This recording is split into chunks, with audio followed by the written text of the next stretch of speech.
All right. So now we're recording, Michael, and welcome everybody. We're going to talk about a really exciting project. My name is Bruce Firestone. I am the founder of the Ottawa Senators, but that was a long time ago now. And today I do some business and real estate investment coaching. And so I am here today as the lowly coach. And the really important person on this call is Michael Ruge. Say hi, Mike. Hello, everybody. Bruce is the important guy. No, I don't agree with that. And I'm going to share my screen with you guys. And like I said, we are recording this call. And what I would like to say as well is if you have any questions at all, I'll just put this in. I said, let me try it again. I just put it in the chat box, so you should see a little orange light or some kind of blinking light if you're new to Zoom. If you have any questions at all during the presentation, you want to ask a question, because it makes it more of a conversation rather than just listening to me or Michael talk. All right, so if you have a question, type it in the chat box. We'll deal with it. And if you are a little bit adventurous and you want to unmute yourself, that's fine. You can ask it, but some people are shy and they prefer to just type in the question, and we'll see it in the chat box and we'll try and answer it as best we can. So I've been involved with this project as a coach for a number of months, and I'm a big fan of what Michael's doing. Michael is the development manager on the project, which means if anything goes wrong, you call Michael, not me. As I said when we started, I'm Bruce M. Firestone. I have a PhD. You know what that stands for, Michael? I'm sure we're going to find out real quick. Piled higher and deeper. But anyway, I have a PhD in urban economics from the Australian National University in Canberra. I lived in Australia for many years. And I do have an engineering degree from McGill University, civil engineering as well. And then I've done things like I built an arena, 20,000 seat arena. I built about 1,200 homes, dozens of office buildings and shopping plazas. So I pretend to know something about real estate. And when I saw this project, I was really impressed, and you're going to hear more about it. So we're going to talk about over 700 new rentals in the Cowichan Valley, which is really important. It's not just the valley that's experiencing virtually a 0% vacancy. It is a housing crisis. And my dad, Michael, you might not know this, but my dad actually started Central Mortgage and Housing Corporation when he worked for the Canadian government after the end of the Second World War. And he started it when he worked for the Minister of Everything, C.D. Howe. It was called Central Mortgage and Housing Corporation back then, now Canada Mortgage and Housing Corporation. And I could tell you, if we could talk to C.D. Howe and my dad, hopefully they're in heaven, right now, they would want to kick everybody's ass, excuse my language, but they would want to kick Canadians in the butt, and Americans, frankly, too, and Swedes and many, many, many countries, because we are not providing enough housing for our people. This is ridiculous. In the post-war Reconstruction period in Canada, we had tens of thousands of young men who had fought for this country in the Pacific Theater and in Europe for the freedoms that we enjoy. And my dad and the government of the day wanted to make sure they all had houses. And you've probably seen lots of these little tiny wartime houses all across Canada. Canada Mortgage and Housing Corporation, back then, Central Mortgage and Housing Corporation, was responsible for a lot of that. So I think it's time to kick people in the butt right across Canada and the United States. And we're talking about just about every desirable town: Ottawa, Montreal, obviously the Valley, Vancouver, Austin, Texas, Los Angeles has 55,000 homeless people. It is a housing crisis. And this quote, I quoted myself here, Michael, which is really horrible, but there's no such thing as affordable housing without fixing the supply situation. So I quoted myself, but I really believe that. And one of the things that Michael has said is that the vacancy rate for rentals in this part of Canada and British Columbia has really been impacted by a huge influx of immigrants and people from other parts of Canada, indeed from around the world. So the demand has gone up and the supply has gone down. Something else, Michael, that I added to your slide deck actually this morning was that many millennials, I have 5 kids and they're all millennials, many of them don't actually want to own a home. And this surprised me because ever since I was a boy, I was told by my dad, get an education, get a job, find a girl, get married, have kids, buy a home. Or maybe I mixed that up a little bit, but somewhere in there was buy a home. And but if you talk to a lot of young people today, many of them don't drive. Many of them prefer Uber and Lyft or walking or biking or whatever. And they don't want to own a home. They want a simpler life. They want experiences above and beyond the home ownership. They don't want to be tied to a mortgage. And they also want the certainty, Michael, of renting. So if the furnace breaks down or the roof needs replacing, guess what, Michael, you've got to do that rather than your tenant. Your tenant can budget very accurately as a result. Same thing for elders. Many elders, you know, they will sell their homes. They'll put the money, hopefully, that they made on it into their bank account tax-free, and then they just want the simplicity of renting. Now, it's not easy to travel these days because of the pandemic that we're in, and I think the snowbird industry, at least for the next year or so, is at an end because people my age and older cannot get insurance, health insurance, to go to the United States or Mexico or wherever they might go. So many elders want simplicity and certainty about their costs, and so do millennials, and they want simplicity. I've said that a couple of times. All right. Maybe you could speak to this slide, Michael. All right. So where do I start about this? As many of you on this call know, it's such a crisis here. And I mean, I have a house. I don't have to think about it. But when friends are buying fifth wheel trailers and putting them in other people's driveways because they can't find a place to live, and people have to, in this case, think about putting their dog down because they can't find any place to live. You know, our homeless 3 years ago was 9 people. They knew exactly who they were. There were 9 homeless people in the Cowichan Valley. It's over 200 now. Wow. You know, so people are couch surfing, people, you know, so it's, you know, the newspaper here said it best. The only way to find an apartment in the Cowichan Valley is to know someone. That's good, Michael. And, you know, I taught in Stockholm at Hyper Island Institute in Stockholm for a couple of years and really enjoyed my time there.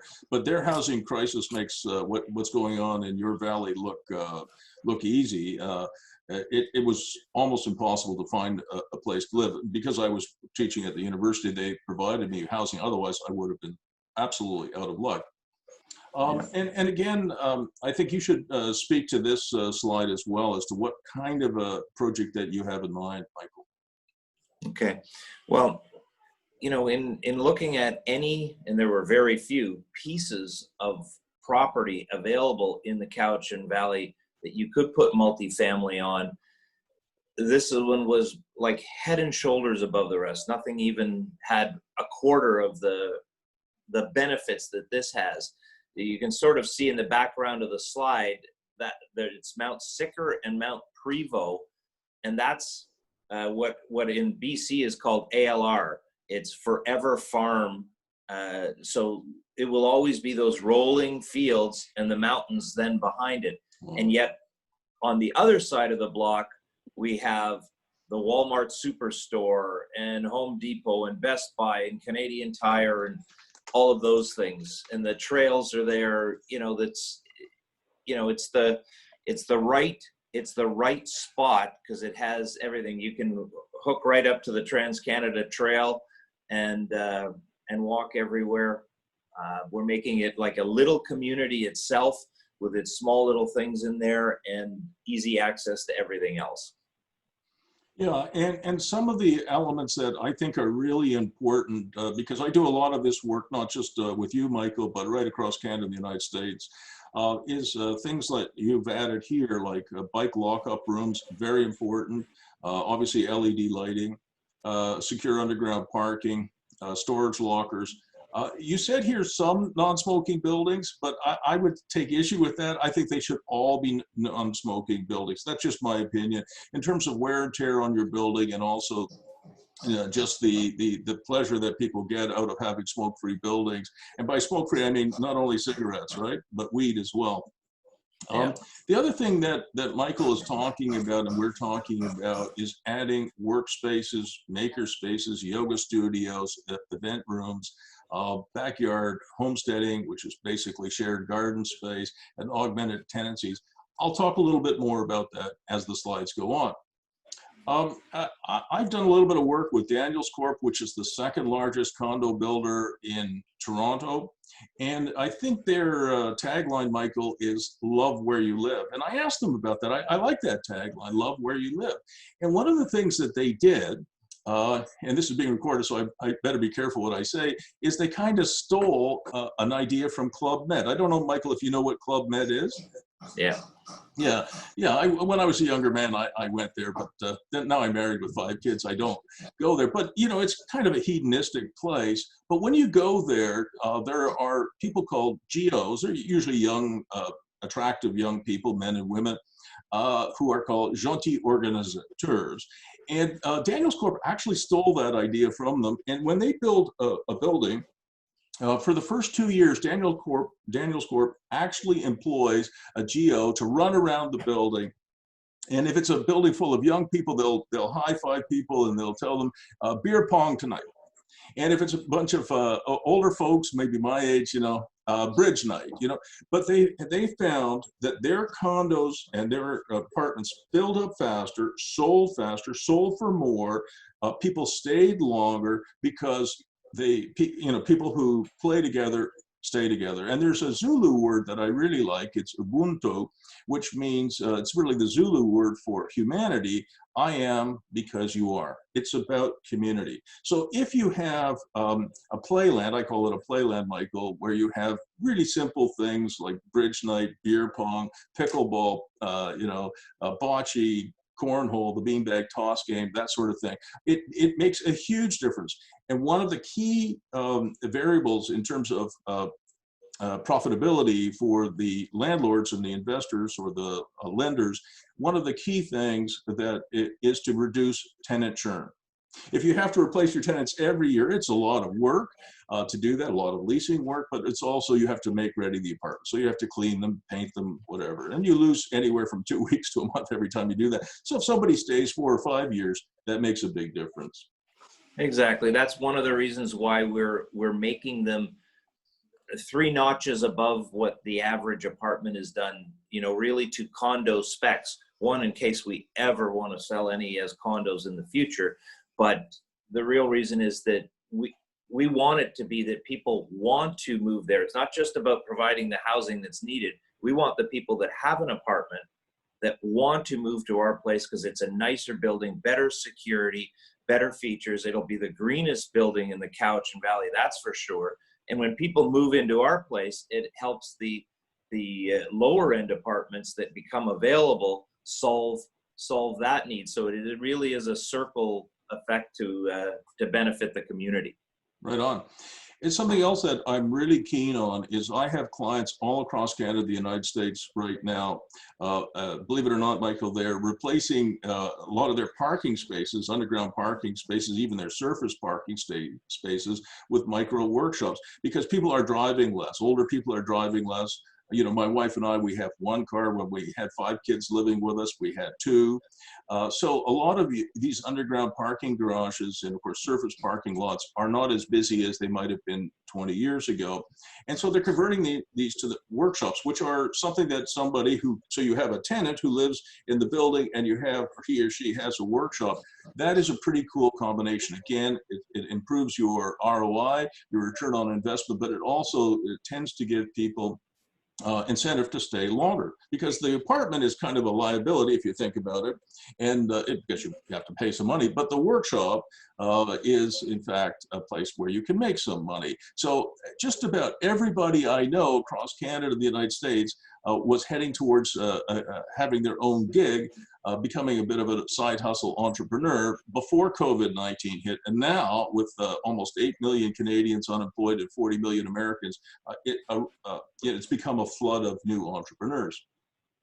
And as I mentioned, I have clients who are taking out parking spaces and they're putting workshops that are about 400 square feet, about 2 parking spaces. They're putting them in their garage.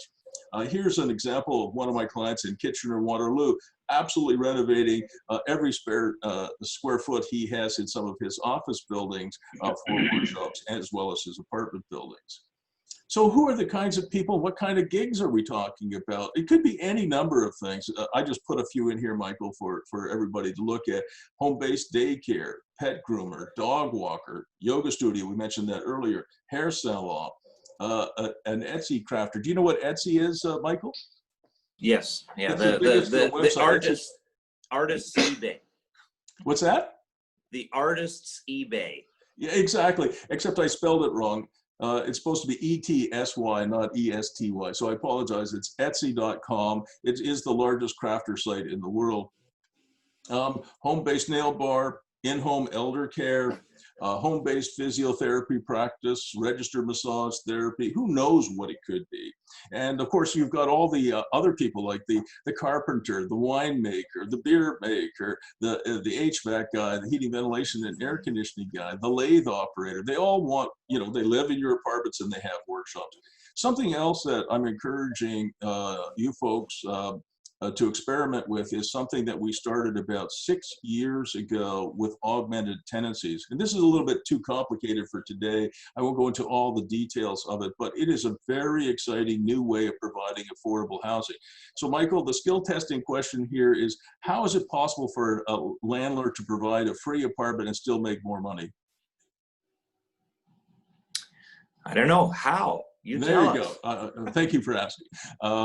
The answer to that question is really interesting. And this lady that you see on the screen was the very first person to experiment with augmented tenancy. So basically, in terms of an apartment building, what it is say you have a 3-bedroom apartment and you have a main entrance to the apartment, but you also have one of the bedrooms which has its own entrance to the corridor. So you actually, for each apartment, you have not one, but 2 entrances.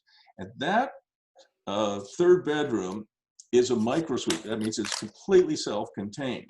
And that is something where a person, if he or she doesn't want to have a workshop, where he or she can have a home-based business. So this lady actually can take in an elder, for example.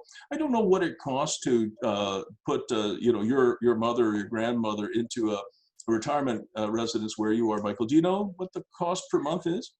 Well, it's not so much the cost, which is about $5,500. They tell you it's $3,500, but then by the time you're done with the little chisel here, the add-on here, it ends up being over $5,000. The fact is, for 3 years here in the Cowichan Valley, they're all full. You know, exactly. I have aging parents in their 80s that are going to need that. Before COVID, I told them they're welcome to stay with us, and they know. And now they would stay with us, but I couldn't put them in a place anyways.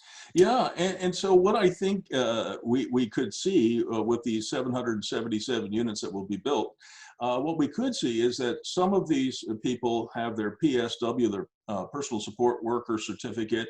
They're renting an apartment, a 2-bedroom apartment. This particular lady has she's a single mom with a few kids. And what we can see is we can see people renting the apartment. And then they have the independent micro suite, which is double loaded. So it has access to the corridor in and out, but it also has internal access between the main apartment and the micro suite. So if you have your PSW, you can come home at night, you can check on your elder, she can come in and mix with the family. And I do think it's a better solution than sticking your mother or your father into a retirement residence, especially since what we've seen with what happened with long-term care facilities. And I think a mixing of generations is better. This is not new, but it is a new way of doing it. So if you rent apartment for $1,500 or $2,000 or whatever the number is, and you charge somebody $2,500 to take care of them, then you can live in your own apartment for a negative amount of money and still provide a needed accommodation for an elder. So that you kind of get the picture of what I'm talking about when I talk about augmented tenancies. Most landlords forbid tenants from having doing sublets. An augmented tenancy says you encourage them to do that. So it's a little bit different.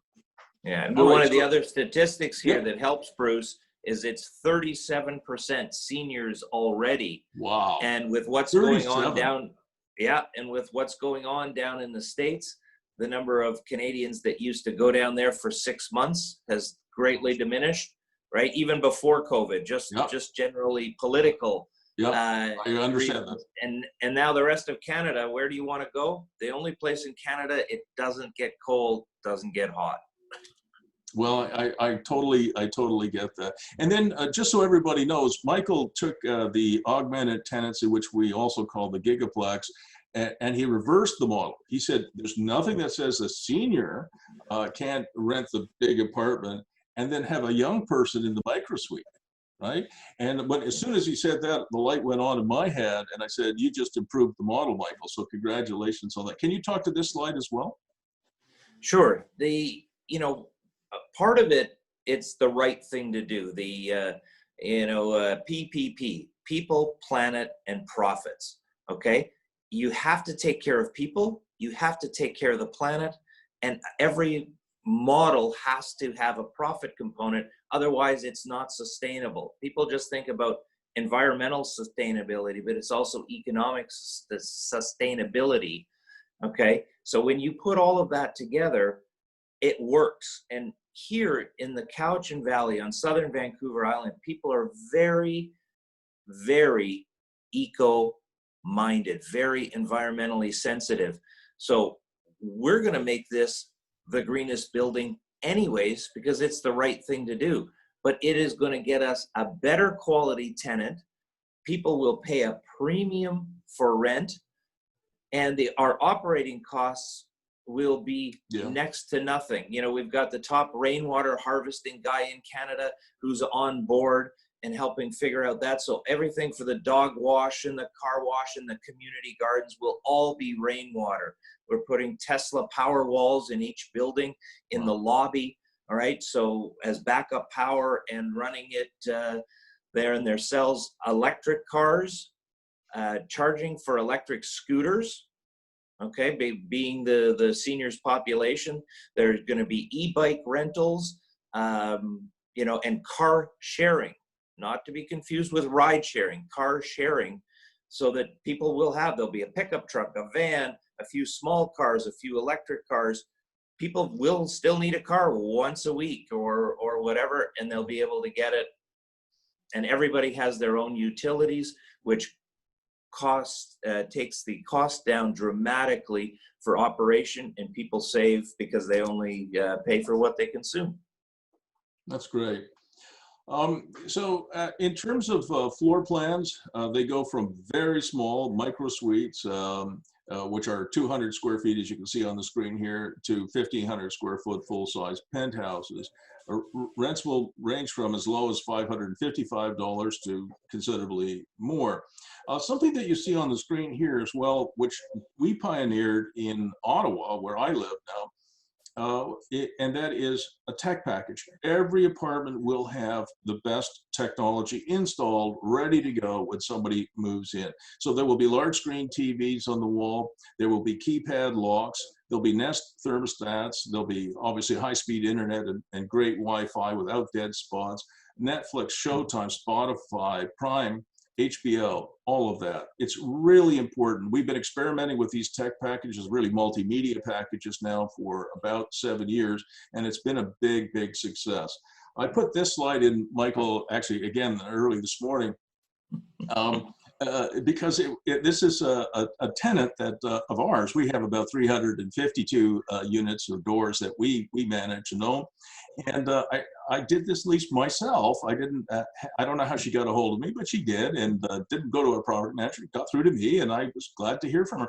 And I asked her, because our apartment was a little bit more expensive. I said, why are you, why are you renting from us? And she said, well, forget about booze and drugs. She said, I'm addicted to Game of Thrones. This is, I think, back in 2018.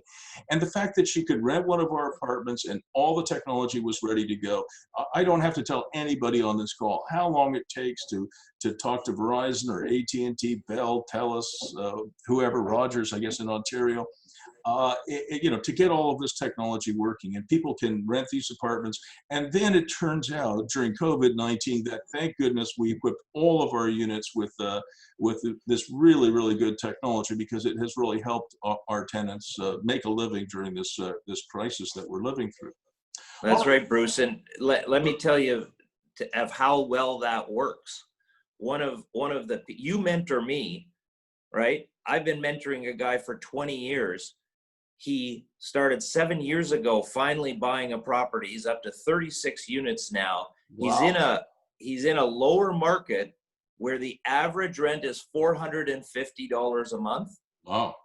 Okay. He does a few other little things that we've come along and figured out how to do, but he has that tech package included in his thing. Wow. He has 180 square foot units, even smaller than what we're willing to do. Okay.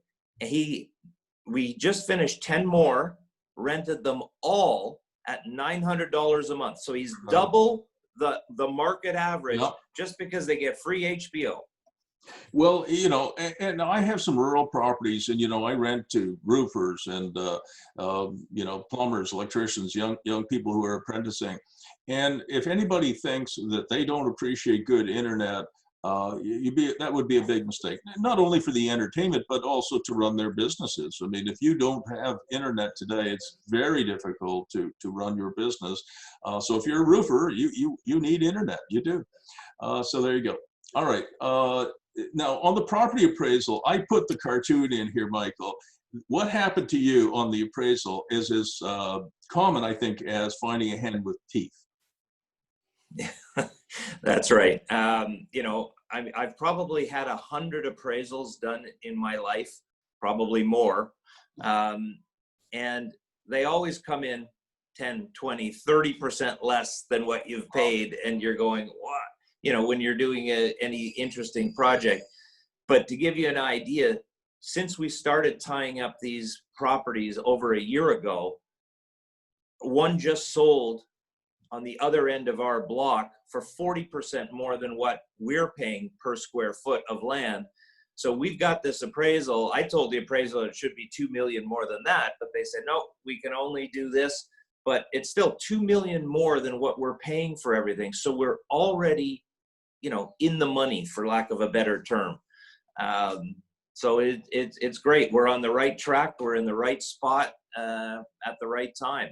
In my 39 years of doing real estate, I've never had that perfect storm come together with, you know, super low unemployment. I mean, you'd never think there was anything called COVID out here. Everything is just going as normal. We had one case on the island last week. You know, I think there was 100 cases in the whole time of COVID on the island. The island's 1.1 million people. So it really is a sweet spot. And, you know, we're a bedroom community of Victoria because there's nowhere to build in Victoria anymore. It's covered 3 sides by water. I think that's one of the reasons why we got an appraisal 2 million more than what we're paying. Well, that's very exciting news, I have to say. And talk a little bit more about, you know, the site plan. And by the way, you guys, we are not, you know, even though I'm a former professor, we are not planning to keep you for 3 hours. So we're gonna finish this up real soon. So don't get it too impatient with us, okay? So Michael, what's the site plan about? Okay, so this is, we've been going back and forth with the designers and the architects and finding, you know, that combination between the cost effective to build and something that is beautiful, something where people want to live. So in the middle of this is phase 1. That is zoned already, ready to go. All right. So as soon as we get the next $2 or $3 million in, we're gonna have shovels in the ground this year on it. We're building with steel, okay, as opposed to wood. One, much better for having apartments with tenants. And the cost is slightly more, but over time it becomes much better, and it goes up really fast. And then we're going to jump over and do phase 3 on the far right there next. That's going to be another 200 units, 222 units. And then we'll jump into the middle in phase 2, get that done. So all of everything on Paddle Road will be we'll be built in 18 months or so. And then we're going to jump down to the bottom left. We're going to do it out of order. We're going to do phase 5 before we do phase 4. just because of the way everything lies, and it'll be easier and faster to do it. And that we're going to have shovels in the ground a year from now. Okay, and I'm not even going to attempt how to say this, but I'd like to know. Okay, so the word at the bottom with the Q, and I still say it wrong, even though I've lived here over 20 years. Basically translated to English is Cowichan. That's where the name Cowichan came for the valley. And translated back, it means the warm land. So it never gets really hot here. And more importantly, for the rest of Canada, it never gets really cold here. There'll be many days in the middle of winter where it's 8 or 10 degrees Celsius and beautiful sunny day. People bike, kayak, do all that year round here. It is really Canada's retirement or lifestyle destination spot. It's incredible. You know, I live in Ottawa, which is the second coldest capital in the world. Most people think Moscow is colder. Moscow is a paradise compared to Ottawa. The only place colder is the capital of Mongolia, Ulaanbaatar, and Mongolia is the elevation is very high. And so I know, because I have friends who live in Mongolia, that the winds and the cold there is terrible, but Ottawa's really close behind. Michael, the average year-round temperature in Ottawa is 4 degrees Celsius. So I am totally envious. Make sure you keep one of these condos or apartments for me.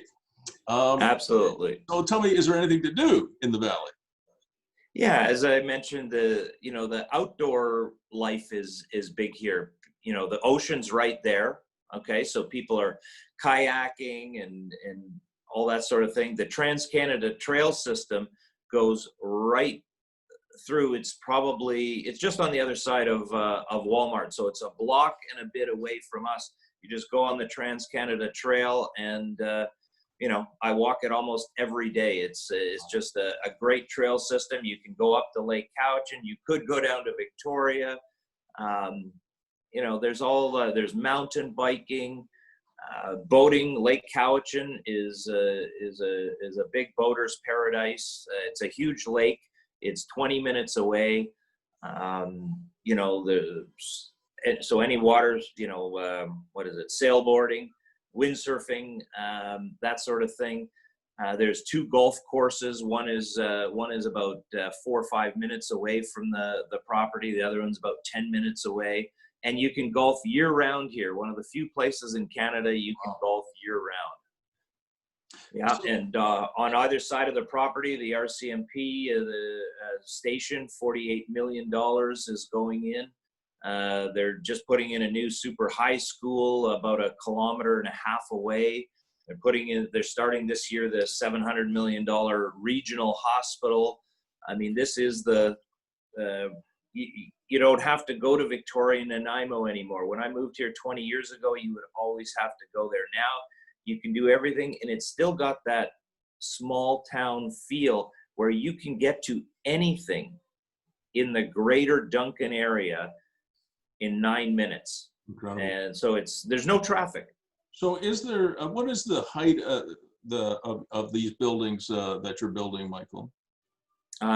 5-story is the max. The municipality won an award for their design of, we happen to be right where it starts, and then it goes up past where the new hospital is going. So this is their local area plan, and they want it all between 3 and 5 stories. They want that urban core where you can walk it, where it feels good, much like what's the name of that place in Amsterdam? The streets there where it's a living street as opposed to traffic. So cars are secondary. Yeah. So what a lot of cities and towns are considering, even big cities like Montreal are doing it, is putting in Woner streets, which is a Dutch term meaning living streets. So they tend to be a little bit windy.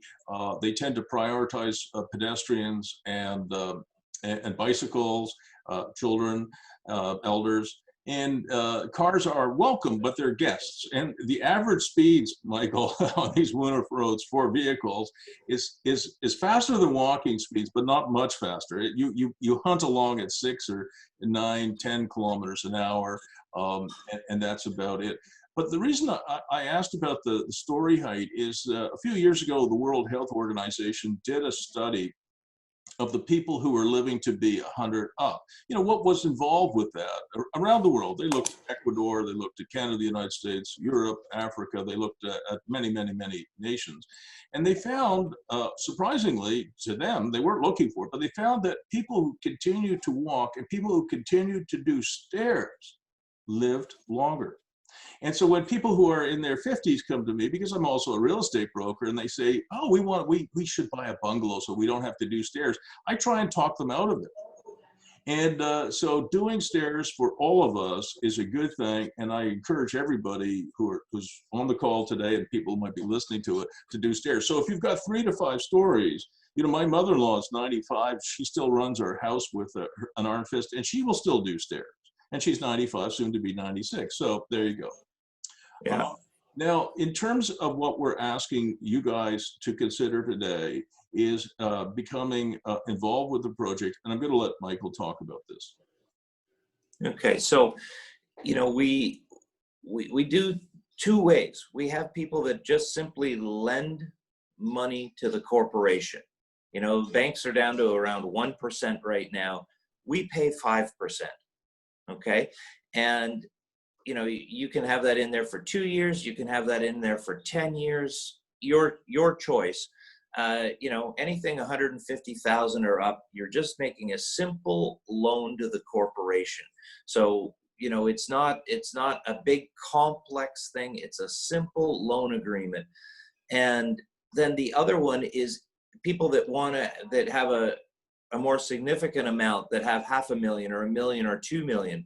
They can actually put a mortgage on one of them. So we either go to Scotia Bank or Bank of Montreal or any of the banks and get a mortgage, okay? And I'd much rather deal with you than I would with a bank, okay?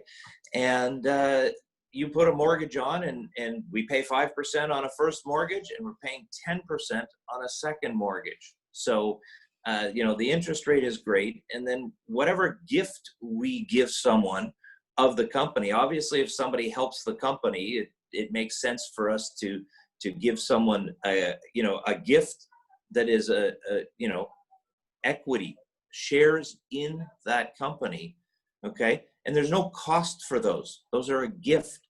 But even when the loan gets paid back, when CMHC comes in and gives us our 1.01%, or even if we go to a bank and get the regular 3.3% from a bank, your gift equity stays there, and you collect that dividend as long as the corporation has rental apartments and keeps doing that. That's very well put.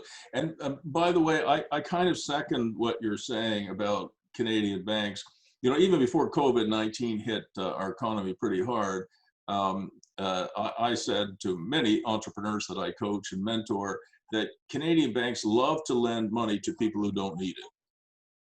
That's right. That's right. You know, that's just the way it is.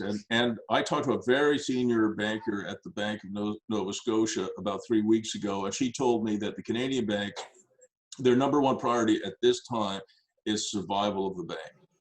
So they're trying to do as little new lending as possible, because they've looked at the impacts of having, you know, 6 or 8 million Canadians unemployed, 40 million Americans unemployed, and they're deeply concerned about what could happen in the United States and in Canada as well.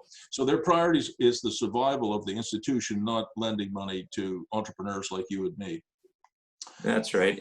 All right, so as Michael said, the mortgages are open. They pay 5% on a first and 10% on a second. You get some bonus equity as well, which is cool. And the project is projected to be worth over $200 million. So a 2% bonus, or even a 1% bonus on something worth $200 million is a lot of money. So it could be quite a significant bonus that's available. And also, I suggested this, and Michael embraced the idea that at least one beautiful, fully furnished 3-bedroom penthouse apartment with gorgeous rolling farmers fields and mountain views would be available to all of the investors who help get this project off the ground. So, and I think that would be free, Michael. That's correct. It is for anybody who's participated in any way to help us get going. So, you know, when you can't get your car started, Bruce, because, you know, it's 100 below zero there, and you can't even unlock the door of it, just go inside, go book your flight, come out and visit. Oh my gosh, I would. And one of the things I wanted to mention to everybody, I'm not an accountant, I'm just an engineer, but once your loan is repaid, you know, whether it's a first mortgage or a second mortgage, once that loan is repaid, your ownership has an adjusted cost base of effectively zero. And, you know, it's really pretty cool to own 1 or 2% of a $200 million project. And I'm sure this will be very, very profitable in every way, not just for the investors and the owners, but also for the community. I think it'll be a great addition to the community. But to have an adjusted cost base of zero, and as Michael said, some share in the income stream is pretty cool. All right, so we're almost done. Here you can see on the screen, if you're interested in more details, you know, the development manager, Michael, is available. His phone number is 250-466-5366, michael@ruge.ca. And, you know, I really encourage everybody to reach out to Michael. If you need to reach out to me for any reason, I'll put my email address in the chat bar, so you'll have it. It's bruce.firestone@century21.ca. I hope I spelled it right. I think I did. So it'll be in the chat box. Now, we do have a bit of time if people would like to ask questions, or we can just talk about the Maple Leafs blowing a 3-goal lead last night. Well, that could be quite controversial. So we should probably answer any questions that anybody has. I saw it on the slide, but we didn't talk about the pollination corridor. Part of doing the right thing for the community, you know, with farmers' fields and whatever, bees supply our food. Most people don't think about that. Well, there's a 15-meter buffer zone against any farmland in Canada or in BC for development. So in that 15 meters, we're going to have a nice little walking area. We're going to have fruit trees. We've got a botanist on board that's telling us all the native plants to plant that the bees love, right? And you know, so we'll have fruit from the trees. We'll have all of these things in a beautiful place. The community gardens then go in the next feet there, and you know, it's all in balance. Everybody wins. Fantastic. I have to tell you that I do a little bit of work for the city of Ottawa, and we're working on a new official plan that was due out next year. I'm not sure we're going to make that, Michael, but hopefully we can still get it out next year. And one of the things I talked about is creating a treescape, a tree canopy in the city, which is an edible treescape. In other words, planting fruit trees and, you know, pear trees, apple trees, you name it. And some people at the city of Ottawa say, yeah, but what if people steal the fruit? I said, well, that's why we're doing it, you know, in our city, you know, like, how about that? Well, you know, children will go and, you know, they'll steal the pears and the apples, and yeah, and maybe they'll sell them. Oh, okay. You know, just so you guys know, just to give you a little bit of a flavor of what it's like to live in Ottawa, this is the city and the town that fun forgot. We had these 2 beautiful little girls on one of the main drags in Ottawa with their lemonade stand a couple of years ago. And the National Capital Commission, which is a big institution here, sent 2 armed RCMP police officers to arrest the girls because they didn't have a permit. One was 6 and her little sister was 4. They had made $51.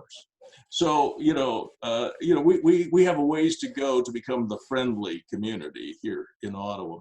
Anyway, are there any questions? Please don't hesitate to type them in the chat bar. Alan, you already know how to unmute yourself. If you have a question, please unmute yourself. And while we're waiting for someone to come on there, you mentioned the GOs and the Club Med type thing. We are going to have a concierge service, things like that to help the busy professionals, the people that don't want to, the people that are getting their Amazon packages, right? Things like that to help coordinate. So it's, you know, it's going to be an apartment with a few of those extra things. Facial recognition. Okay, when you walk up there, your door unlocks. You know, for security. That's cool. For the car parking. You know, if you're that one person on the planet that doesn't have a smartphone, we'll give you a key fob, but you don't even need a lock for your place. And you know, just those sort of things. The entire place is built as though it's a 55 plus community. So we're not going to put in 30-inch doors when 36 is what you need. You know, maybe in the future, might as well build it all that way now. So we're future proofing the building.